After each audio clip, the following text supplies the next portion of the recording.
Hello all, Nisto here, hoping you're having a good day, bringing you a knife review of, well, you can see the knife that I have several of, in two different sizes. This is much smaller than the other ones. This is a knife that there's quite several generations and different size variants of out there, though good luck getting them. Certainly not available. This is the CKF made collaboration with Rotten Designs Evo. And this is the Evo 4, this is the Evo 3, there is a 2 and a 1, and they're all different sizes. I don't have a 2 or 1. They're even rarer, and don't even try. You're going to be paying out the nose for them. These are, particularly the 3s are tough to get. The 4s, I think they did enough of them that there's still some around. Maybe you can find some, but even there, you're not.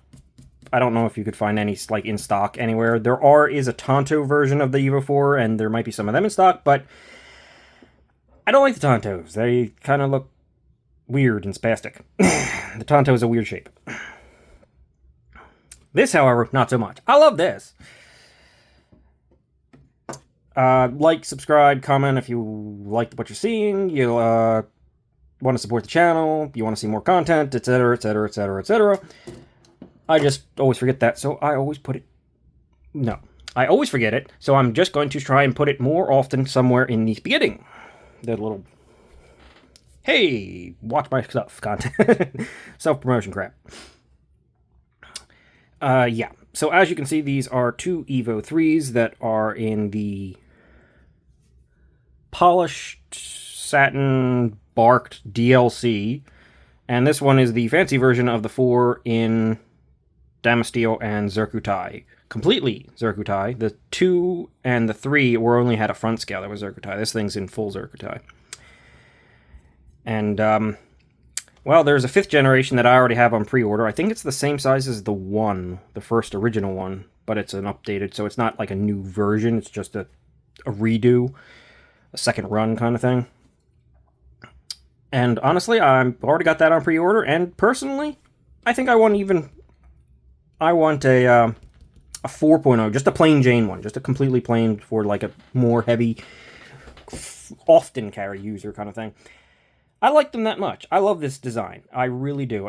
Let's be honest, this is a very, very striking design, and frankly, it's pretty damn cool, in my personal opinion, and I think a lot of other people's, because these are popular. Even for CKF knives, these are popular. And they're really, really, really nicely made.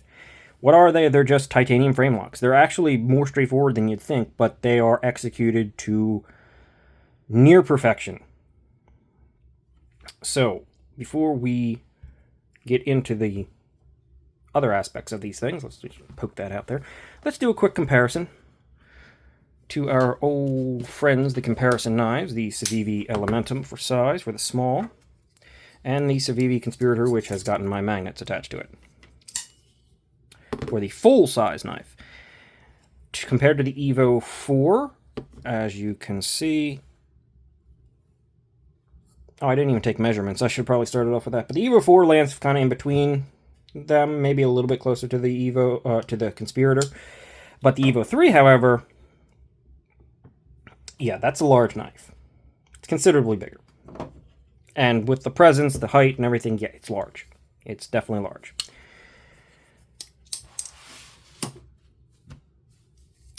Thickness, these are contoured, so they're obviously going to be a little bit thicker.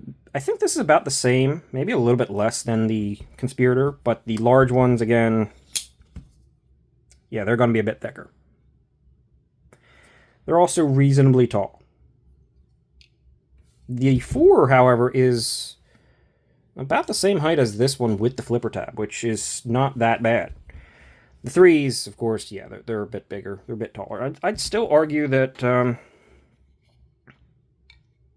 they're about para 2 height with the hole. So, yeah, they're still carryable. Since I forgot to do the lengths and measurements and such, let's get that done now. About 3 3/8 blade and 7 and not quite 5/8 overall, with 4 1/4-ish handle overall for the big boy. 8 3/8, 3.75 inches for the blade, and 4 3/4 for the handle. So yeah, decently sized knives. Our final comparison will be the AA batteries, as always, or something that anybody can compare to. And as you can see, with the choil, even without the choil, you can get a full grip on this thing. It's almost 2 AA batteries in length there. But with the choil, you have a ton of room. You're not going to have to worry about that. Hardware. We've got T20 pivots, even on the small one. And the body screws are, this is a T8, but the body screws, I'm almost positive, if I remember correctly, and I'm certain I do, they're T9s. So very big hardware. You're not going to have to worry about that. You also notice that this one is not, this one's captured, while these ones, I don't remember if they're captured and just have the tooling. I don't think they're captured. But the new ones, the more recent ones that I think going forward, they're going to be captured pivots. And as you can see, the action is crazy. Weight for the final... Oh no, I have to do the stupid calipers. Weight on the small Evo 4, 4.87 ounces. Not super light. I mean, it is full Zircu tie, and there's a zirconium backspacer. It's milled out inside for some weight reduction. It is. There's the weight reduction. You can kind of see it there. Both of them are, but they're not the lightest of knives in existence. 6.38 ounces. Yeah, it's not a light knife. That's not what it's going for. That's not what it's doing, but it's a full titanium frame lock with, as you'll soon see, the weight on the big one sort of is self-explanatory in the fact that the blade stock is 200 thousandths. It's real thick. Real thick. Contouring at its thickest, 558 thousandths. So yeah, just a little bit more than the Conspirator. The small one, even though it's the small one, has 175 thousandths blade stock, and normally like 125 thousandths is the normal. So, yeah, they're thick. Thick stock. 487, yep. So smaller than the, thinner than the Conspirator, thicker than the Conspirator, but very close. Ah, yes, behind the edge. That's where it won't be as thick because these things are hollow ground. Pretty deeply hollow ground. Well, considering how thick these blade stocks are, yeah, pretty dang deeply hollow ground. Right there. 15 thousandths behind the edge. I think this one's actually a little bit thinner. I think this one's like 14 and a half. Come on, get up in there. Yeah.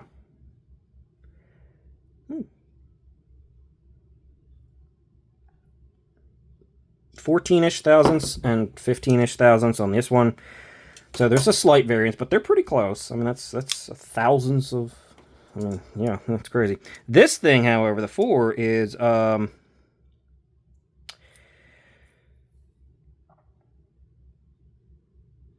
thousandths, maybe even less. It's really hard to get it that low. So yeah, these things cut like really well. They have a large drop to cut, thin hollow grind, and despite the thick blade steel, they just go through material 100%. Good shape for just slicing through things. They really are. They're excellent cutters, and performance is top notch.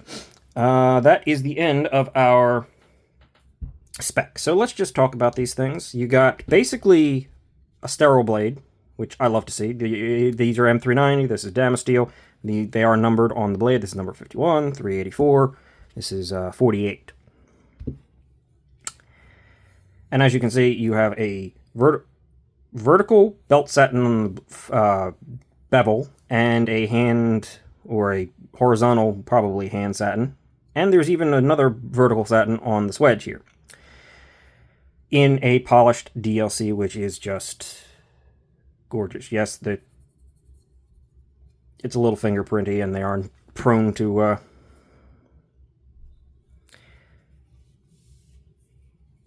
smudging a little bit. it's the nature of DLC. Honestly, compared to just plain matte DLC, this is, I mean, it still does it, but it probably, I'd say these are even better than just the matte DLC. Matte DLC tends to get smudgy and be extremely reactive to oils and everything by itself, just by its nature. So these might actually be slightly better than that. I do have a little bit of smudge on the blade there, though. But as you can see, they are extremely attractive. And this is also extremely attractive in a near mirror Damascus. You've got the two-tone mirror flats and the grayish sort of divisions in the layers for the layered steel. Very, very, very attractive. You have what do you call this? I mean, it's a heavily modified sheep's foot. You could argue that it's some sort of cleaver-esque style blade. You could argue that it's kind of like a dowel style blade even. It's kind of doing its own thing. The actuation is the opening hole only, pretty much. You can use these as thumb studs. They are not thumb studs. They are stop pins. And honestly, it's not as satisfying as just using that darn hole. Yes, don't look into that any deeper than than the statement needs to be looked into. Okay. There's jumping up here. It's pretty much, I mean, it actually does function, but it's so big that it's not providing that much. Yet it is still reasonably functional, and it's reasonably comfortable, so I'm not really complaining here. Yeah, you can get up there for all kinds of grips on this thing. You have tons of room. You have a giant choil. Yeah, plunge grind is insanely good. It's back there on both of them.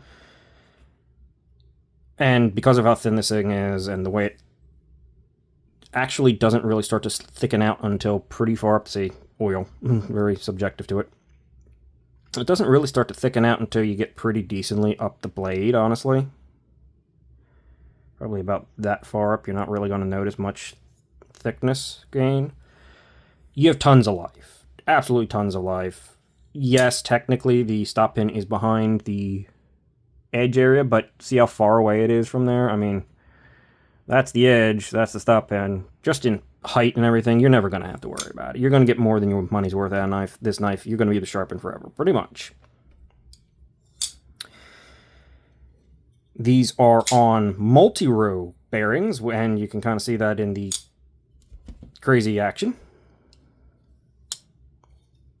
This is a much lighter blade, and still crazy drop shot action. I will say that I guess the one of the cons of this knife is that if you disengage and let it drop, yeah, if you're in the wrong spot, it can definitely bite you pretty good. I have a tendency to just do this, move the blade a little bit up onto the face, and let her drop it. But if you're not careful, and you get your nail in there, especially on the big ones, you can definitely get yourself. I will demonstrate. Not getting myself, but I'm going to be careful here. Yeah. that thing will definitely go into your cuticle. So I just do this. And it works wonders. Moving on from the blade, got your lock bar insert, which is blacked out on this one. The multi-row bearings are great. They're stable. They are centered. There's no play. Great, crazy action.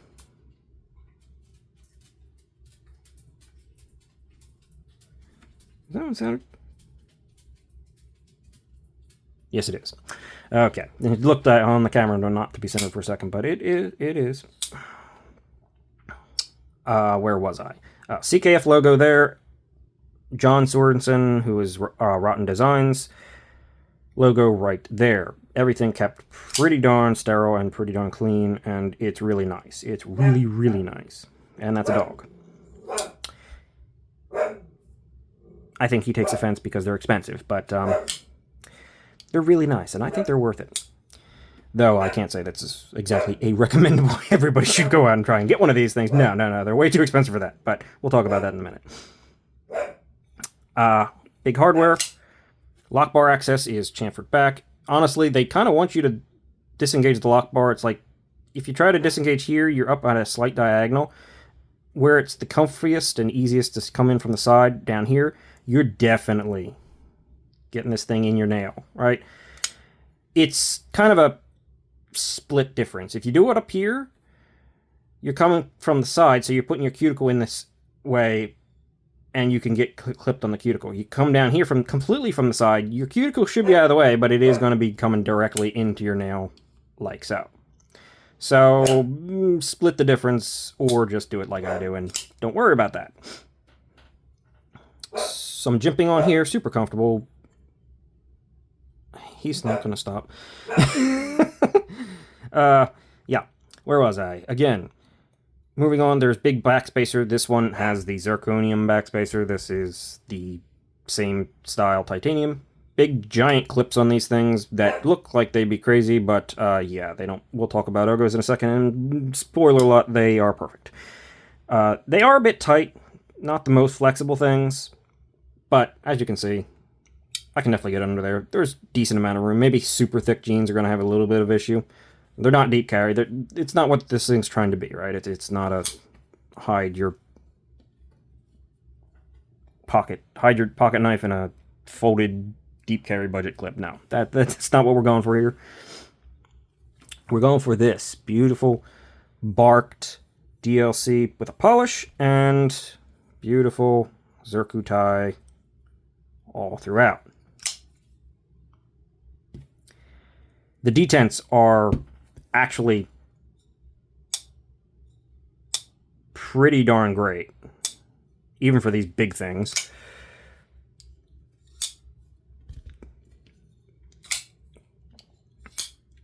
And very consistent. Like, these two feel almost identical. They really do. And one thing I will say is the DLC gives it an interesting sound. Right? When a knife runs on the DLC, the bearings and the detent ball run on the DLC, they tend to get a slidey sound. But if you actually listen to this one, let me get it on there. It gives it. You don't feel it. It's super smooth, but it just gives it a unique sweeping sound. This one doesn't have that. It's more silent and still crazy good action. Last thing to talk about other than price, which we will get to, is the ergos. The ergos are amazing. Yeah, you feel the pocket clip when you're choked back on them, but the ergos are so good that it kind of just feels like, because it's so broad here, it doesn't feel distracting. It just feels like it's part of the knife. On the large ones, I can get my four-finger grip in this area without basically just barely being on that point. And then you go up here, and it gets even more comfortable, and it's amazing. The small one, I'm a little bit over the point, but I'm still all fully four-finger grip on the knife. Super comfortable. Super amazing choke up position. Honestly, and this could be subjective, I think this might actually be slightly more comfortable. The choke up is just so comfortable, and the clip disappears so much. Like, I can still feel the clip. It's darn near perfect, both of them.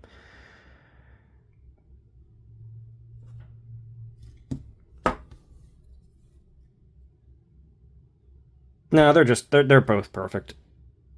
They're different. They sit in your hand pretty similarly, but they are really, really comfortable. This one might be more comfortable just because it's a slimmer, smaller thing in your hand. This thing's just, bigger, and yeah, I'm not going to go into any more adjectives there, but they're ridiculously comfortable, and they're ridiculously well executed and cool. And clearly, I love them.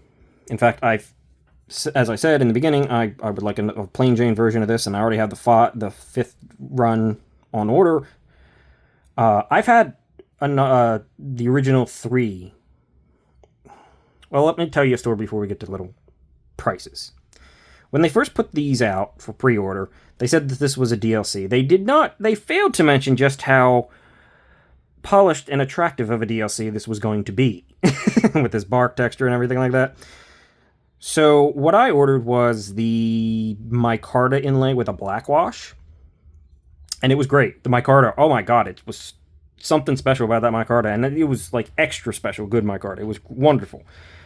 But then though, when they came out and we saw, me and probably everybody else saw these things, yeah, couldn't pass that up. This is too awesome.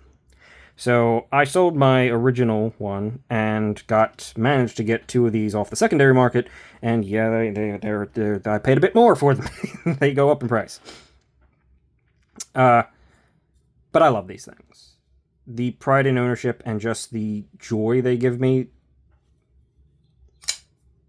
just the aesthetic, just I don't know. This is one of the knives that when I first saw it, the third one wasn't out when I first saw it, obviously, and when I was first getting into knives. But when I first saw the design, this is one of the things that got me into knives almost. I mean, this is just so interesting and so cool looking and aggressive and just nice.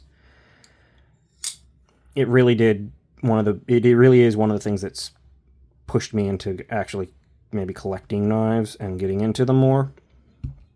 And I love these things so much. Now, that said, they are extremely expensive. If you know what CKF's process is, they have them made in China, but then they get them sent to their factory somewhere. I think it's Slovakia. It used to be Russia. I don't know. Somewhere. Their factory is somewhere. It exists. I know this. But they get it sent out, and then they do all the finishing, the custom work, the fine-tuning, like this finish and the execution, the CKF wash, that there's their usual finish. They do all of that stuff in their secondary factory. And that increases the price. 100%, I can understand that. CKF knives are still a little bit expensive, maybe more than I would like them to be. And probably think they maybe should be. That is the case here. This is an expensive knife. I think the base versions of these things come in at like, what, $550 maybe? Maybe? I don't even know. Hold on, I'll do a double check real fast. Alright, I'm back. I wasn't expecting to even look this up because I just wasn't going to, but I decided to anyway. Yeah, the base versions of these, the very plain Jane versions of these, was like $600. These were probably $600 to $650 for the plain versions of these. This was probably $720-ish. I could probably find it, but I'm not going to waste my time doing that. And they go up from there. This was much more expensive. They're overpriced. They're probably about $100 overpriced for maybe even $150 overpriced for what you're looking at here, even with that extra step. So I can't say they're recommendable, go and buy them and everything like that, but the level of execution, the quality, just the design. This one is a tiny bit off, but the grind is it's the grind, and actually I could probably get that almost perfectly centered, but the tip of the grind is a tiniest bit off. I don't mind that too much when it comes to a super thin hollow grind. Yeah, I could probably adjust that and get that right in. I didn't even notice that one was off. These are perfectly centered. I've had no problems with any of them. They are straightforward titanium frame locks, but they are anything but straightforward. There is all the extras in them that you can possibly get, other than, in this case, these ones don't have any sort of inlays. But these are expensive knives. Now, did that stop me from getting them? No, because I love the aesthetic, I love what they're doing, I love these knives, and as I said, I'm just happy to have them. These give me pride of ownership kind of thing. There is something special about them. And I can tell you right now, these two were never leaving. And this one isn't leaving unless I absolutely goddamn have to. I don't want to, but if something happens and I have to do something, I guess I could. But yeah, they're expensive as heck. And they're honestly, they go up in price typically. Maybe not the 4s quite as much because there was a slightly larger batch of them. But yeah. These are pretty crazy knives. And pretty darn awesome knives, frankly.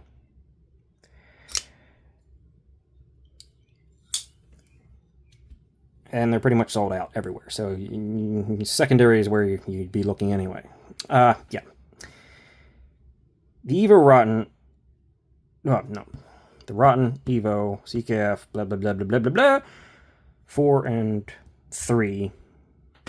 I love these knives. I do. I'm gushing about them, and I'm trying to give them proper descriptors and everything like that to really just hit it home that these are really amazing and cool knives, and they're definitely worth checking out, but they're definitely not necessarily even reasonably priced, and they're outside of price for most people what they're willing to spend on these things, right? So it's an extremely niche knife that is just wonderful. And I am very, very happy and honestly blessed to have been able to get these. I'm not a wealthy person, but these were worth it. These make me happy. They do. And so I think that's worth it.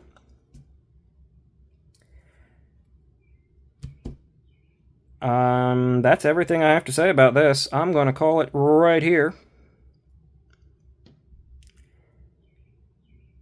And say thanks for watching. Yeah. Hope you enjoyed it. Hope you continue seeing something that you enjoy. Hopefully I can earn your subscription and stuff. I'll see you later, guys. Thank you for watching. Have a great day.